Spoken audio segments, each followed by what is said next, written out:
मधुर मधुर में तन मंगलम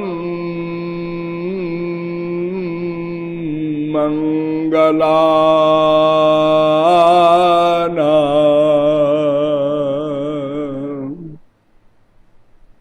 सकल निगम बल्ली सत्फलम चित्स्वरूपम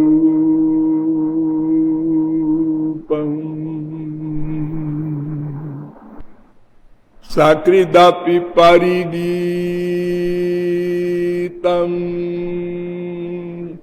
श्रद्धया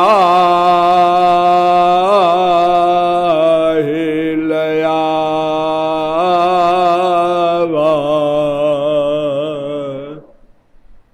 भृगुबर नरमात्रम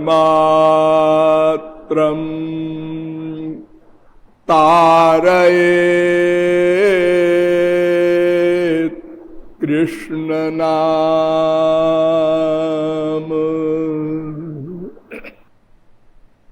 भर्जनम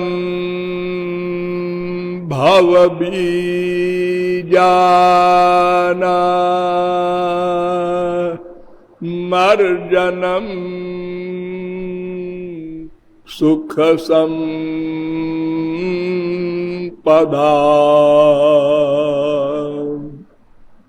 तर्जनम यमदूतानां राम रामेति गर्जनम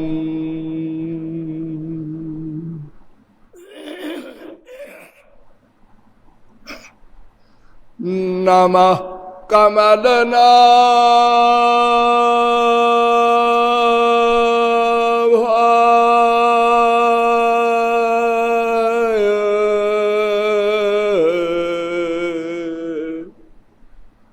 नमः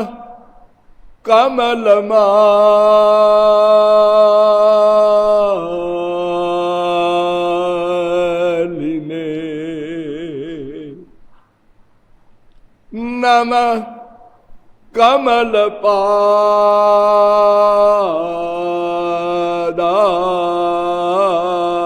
कमलपादाय नमस्ते कमलेक्षण यो ब्रह्माणं विदधाति पूर्वं यो वै वेदांश्च प्रहिणोति तस्मै तग्वं देवमात्मबुद्धिप्रकाशं मुमुक्षुर्वै शरणमहं प्रपद्ये योगीन्द्र मुनीन्द्र वन्द्य आनंद कंद सच्चिदानंद श्री कृष्ण चरणारविंदानुरागियो नियमानुसार थोड़ी देर भगवन नाम संकीर्तन कर लीजिए। पश्चात विषय का अग्रिम भाग प्रस्तुत किया जाएगा। भजो गिरिधर गोविंद गोपाला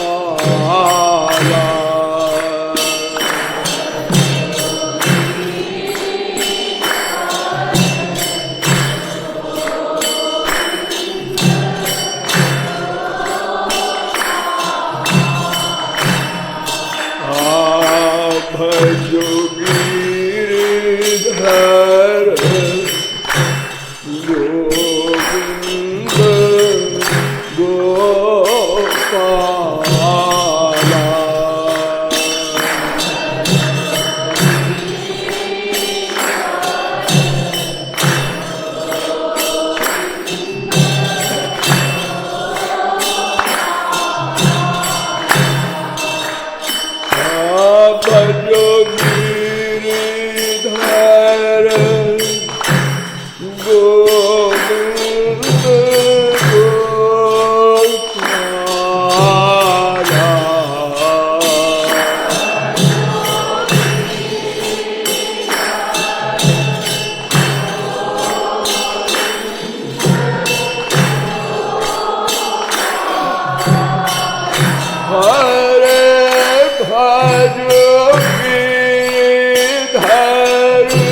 गोविंद गोपाला।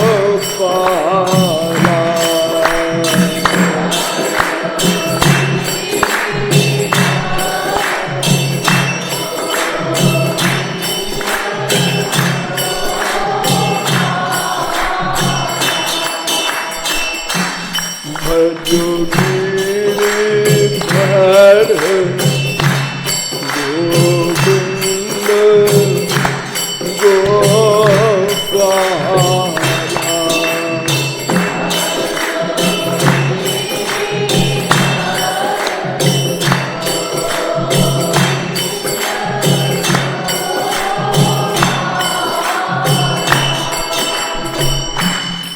बोलिए वृंदावन बिहारी लाल की। अब आप लोग सावधान हो जाए।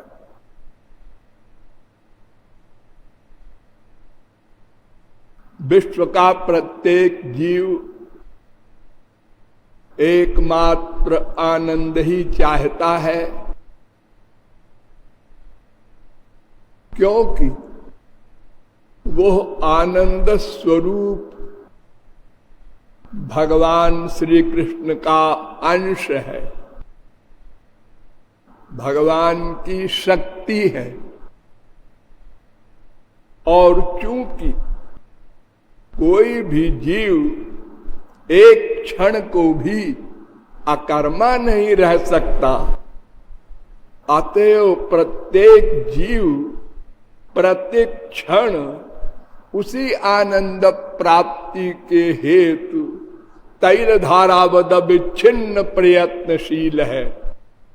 और चूंकि जीव अनादि है, सनातन है, इसलिए सदा से उसी एक आनंद की प्राप्ति के हेतु प्रतिक्षण प्रयत्न करता चला आ रहा है। किंतु अनंतानंत जन्मों के अनवरत प्रयत्न के पश्चात भी अद्यावधि आनंद का लवलेश भी नहीं प्राप्त हो सका। अतएव इस पर गंभीर विचार किया गया। आपको बताया गया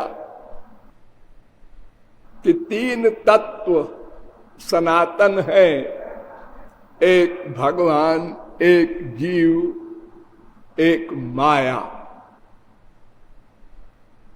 इसमें जीव और माया ये दोनों भगवान की शक्ति है, इसलिए इनको अंश भी कहा जाता है। और भगवान इन दोनों का नियामक है, शासक है, शक्तिदाता है, अध्यक्ष है। और जीव अनादिकाल से मायाबद्ध है। एक दिन मायाबद्ध हुआ ऐसा नहीं, और उसके मायाबद्ध होने का कारण है भगवद वैमुख्य, भगवान से बहिर्मुख है सदा से, इसलिए उस पर माया का आधिपत्य है सदा से। और फिर आपको आगे बताया गया कि यह जीव तटस्थ शक्ति है, अर्थात भगवान की पराशक्ति से युक्त स्वरूप की ये शक्ति नहीं है, अंश नहीं है। और माया शक्ति युक्त ब्रह्म की भी अंश नहीं है। ये पराशक्ति और माया शक्ति के बीच में है, मध्यवर्तिनी है, उभय कोटा व प्रविष्टत्वात् ये तटस्थ है। यत् तटस्थम तु चिद्रूपम स्वसं वेद्याद विनिर्गतम रंजितम गुणरागेण सजीव इति कथ्यते। नारद पांचरात्र। यह जीव अणु है, मध्यमाकार भी नहीं है, विभू भी नहीं है। इस विषय को वेदांत के द्वारा बहुत विस्तार पूर्वक आपको समझाया गया। और ये जीव दृष्टा है, श्रोता है, घ्राता है, मनता है, बोधा है, करता है, ज्ञाता है। कुछ भोले लोग कहते हैं केवल ज्ञान स्वरूप है। ये वेद विरुद्ध बात है। वेदों में कहा गया है एष ही दृष्टा, श्रोता, घ्राता, मनता, रसयिता, बोधा, कर्ता, विज्ञानात्मा पुरुषा सपरे अक्षर आत्मनि संप्रतिष्ठते। प्रश्नोपनिषद चौथे प्रश्न का 9वां मंत्र।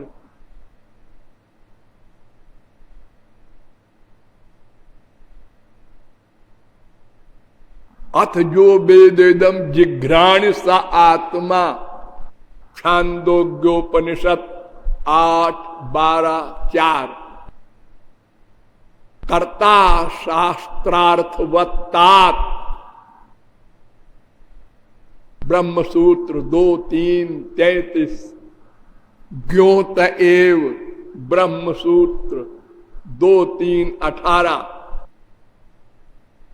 पद्म पुराण भी कहता है ज्ञान मात्रात्मको न च तथा ज्ञातृत्व, कर्तृत्व, भोक्तृत्व निज धर्म कहा। ये ज्ञाता है, करता है, भोक्ता है।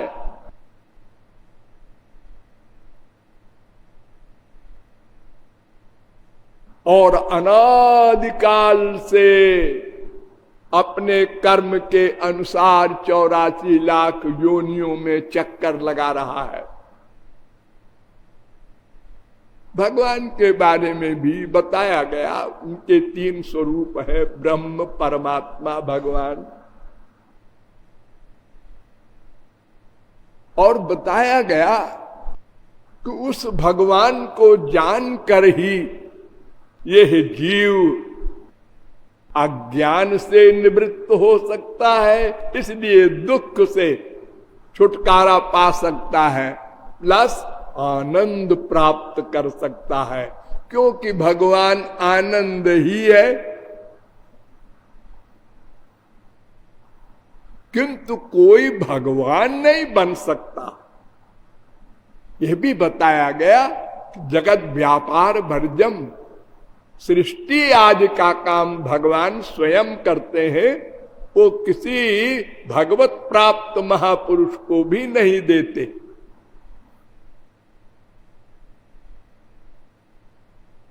एक बहुत बढ़िया सिद्धांत है वेद में।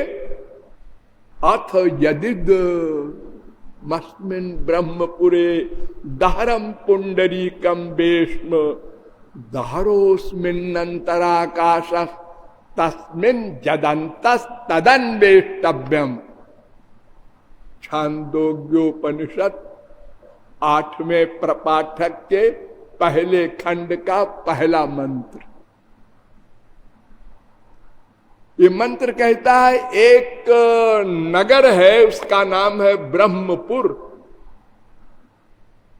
उस ब्रह्मपुर में एक घर है, उस घर में एक आंगन है, उस आंगन में एक आकाश है, उस आकाश में एक रहस्य है। उसको जानना चाहिए, तब माया निवृत्ति होगी, आनंद प्राप्ति होगी। ये ब्रह्मपुर क्या है? शरीर। इस शरीर में एक घर है, कमल के फूल के समान अंतःकरण, हृदय। उस हृदय में एक आकाश है, एक पर्सनैलिटी रहती है, उस पर्सनैलिटी में एक रहस्य है। वो पर्सनैलिटी कौन है? भगवान, ब्रह्म, परमात्मा। एको देवः सर्वभूतेषु गूढ़ा, सबके अंतःकरण में है। द्वा सुपर्णा सौजा सखाया समानम वृक्षम परिखत्व जाते, श्वेता चतुरोपनिषद चौथे अध्याय का 6वां मंत्र। समाने वृक्षे पुरुषो निमग्नो निशया शोचित मुह्यमाना, जुष्टम यदा पश्यत्यन्यमीश मच्च महिमान मित बीत शोका। आपके हृदय में ऐसे एक तो आप हैं ऐसे, और एक तो भगवान है आपका बाप, वो ऐसे है, आपके पीछे बैठा है चुपचाप, आपको बताता नहीं कि मैं बैठा हूं, चोरी चोरी बैठा है। वही आपको शक्ति देता है, तब आप देखते, सुनते, सूंघते, रस लेते, स्पर्श करते, सोचते, जानते हैं। पावर हाउस है वो इसको चेतन बनाए हुए है। जीव का जीवत्व उसी पर आधारित है। तो ये जीव कर्म कर करके पाप पुण्य, पाप पुण्य, पाप पुण्य, उसका फल सुख दुख, सुख दुख भोग रहा है, और ये फल देता है, नोट करता है। वेद कहता है अगर ये अबाउट टर्न हो जाए, भगवान के सन्मुख हो जाए, बस हो गया। कुछ करना धरना नहीं है, कुछ नहीं करना है। विमुख है इसलिए माया हावी है, सन्मुख हो जाए माया गई। माया गई तो जितने उसके परिवार वाले हैं सब अपना अपना बिस्तर बांधकर भागेंगे, आराम से नहीं जाएंगे।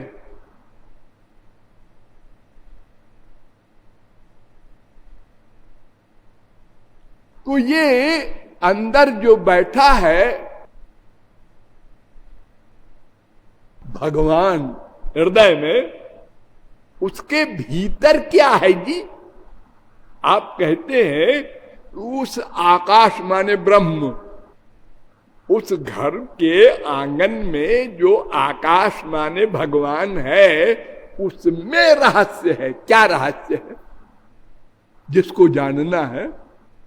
उसमें 8 गुण हैं, ये रहस्य है। एष आत्मा पहत पापमा बिजरो विमृत्युर विशोको बीजघत्तो पिपासा सत्य काम सत्य संकल्प। ये 8 गुण हैं उस भगवान में। दहराकाश कहते हैं उसको। आकाश माने चारों ओर से प्रकाश स्वरूप।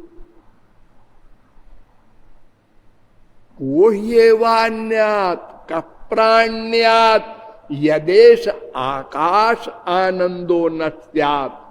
वेद में आनंद ब्रह्म का एक नाम है आकाश। जीव भी उसका नाम है एक, प्राण भी नाम है उसका, अनेक नाम है। आत्मा भी नाम है और ब्रह्म भी नाम है। इसलिए वेद का अर्थ जानना किसी भी सरस्वती बृहस्पति की बुद्धि वाले के लिए भी असंभव। अरे ब्रह्मा नहीं जान सका वेद का अर्थ। तेने ब्रह्म हृदय आदि कवये।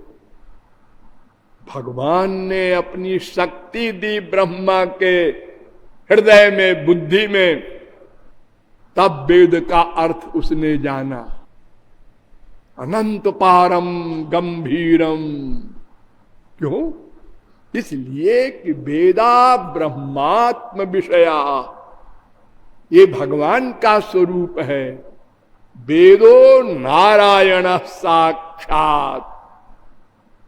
ये नारायण जैसे बुद्धि से परे है, ऐसे वेद भी बुद्धि से परे है। क्यों? परोक्षवादो वेदोयम।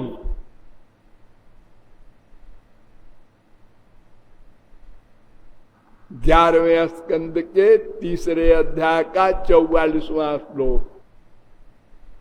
वेदस्य चेश्वरात्मत्वा तत्र मुह्यन्ति सूरयः।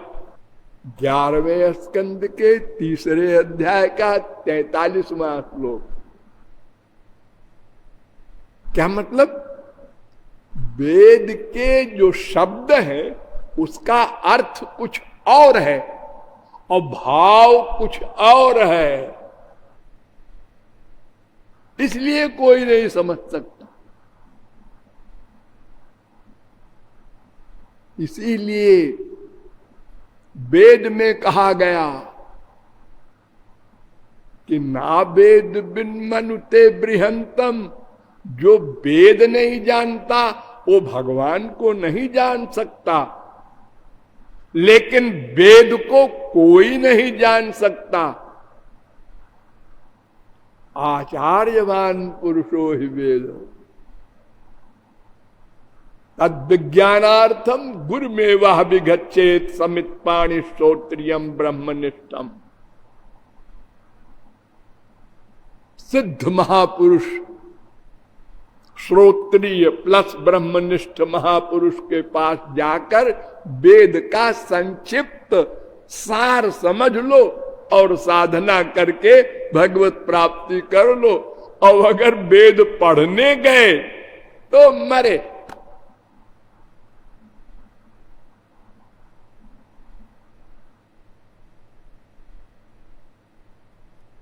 तो वो 8 गुण जो है ब्रह्म में, उसको प्राप्त करना है। वो मिल जाए तो बस सब परिपूर्ण हो जाए जीव, जिसको भी मिल जाए।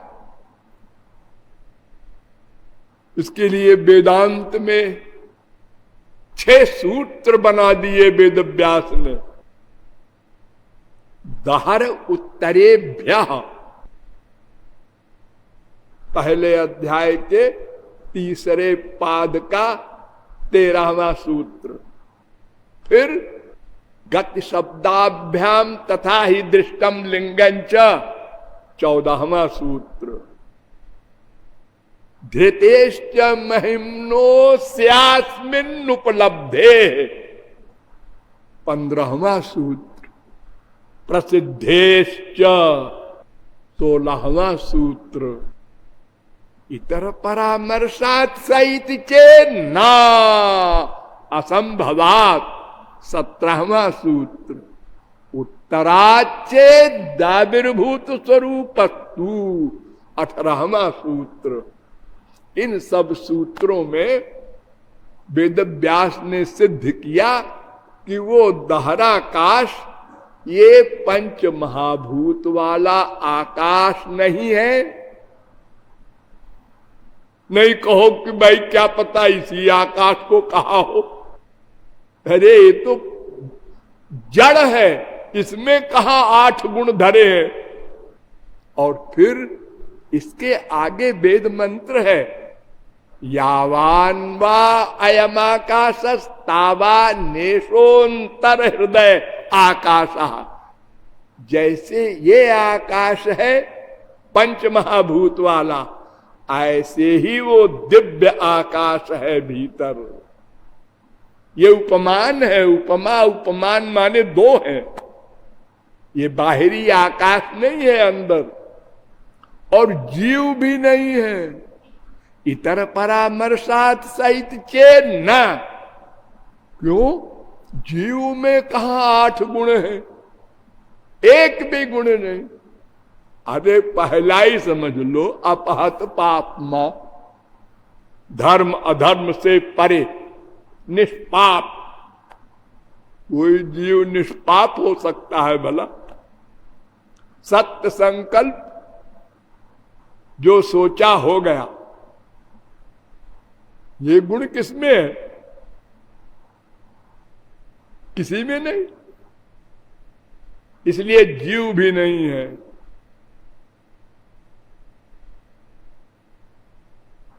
इति चापहत पापमादयश्च गुणा न भूताकाशे संभवन्ति जीवाशंकापि निवर्तिता। ये न तो पंच महाभूत का आकाश है दहराकाश, न तो जीव है, ये ब्रह्म है, भगवान है, परमात्मा है, उसमें 8 गुण है।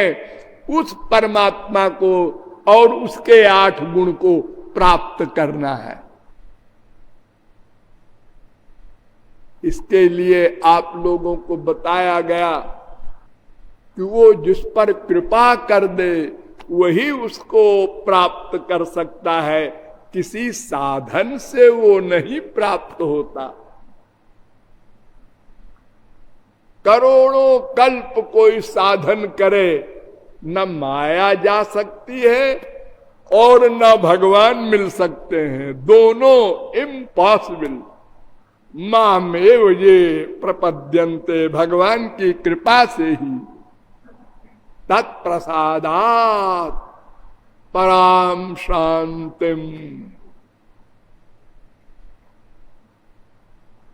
उसकी कृपा के लिए आप लोगों को बताया गया 3 मार्ग है, कर्म ज्ञान भक्ति। कर्म का निरूपण करते हुए आपको बताया गया कि जो वेद में, स्मृति में, श्रुति स्मृति में और प्रमुख रूप से श्रुति में, वेद में जो विधि बताई गई है, जो कर्म बताए गए हैं, ब्राह्मण को, क्षत्रिय को, वैश्य को, शूद्र को, और ब्रह्मचर्य को, गृहस्थ को, बाणप्रस्थ को, सन्यास को, ये वर्णाश्रम धर्म है। उसका ठीक ठीक विधिवत अगर कोई पालन करे तो वो धर्मात्मा, धर्मी, कर्मी कहलाएगा। कल मैंने आप लोगों को बताया था कि 6 नियम होते हैं धर्म में। एक भी नियम में थोड़ी भी त्रुटि हो जाए तो वो धर्म करने वाले का सर्वनाश कर देगा। वो धर्म, वो कर्म, वो यज्ञ आदि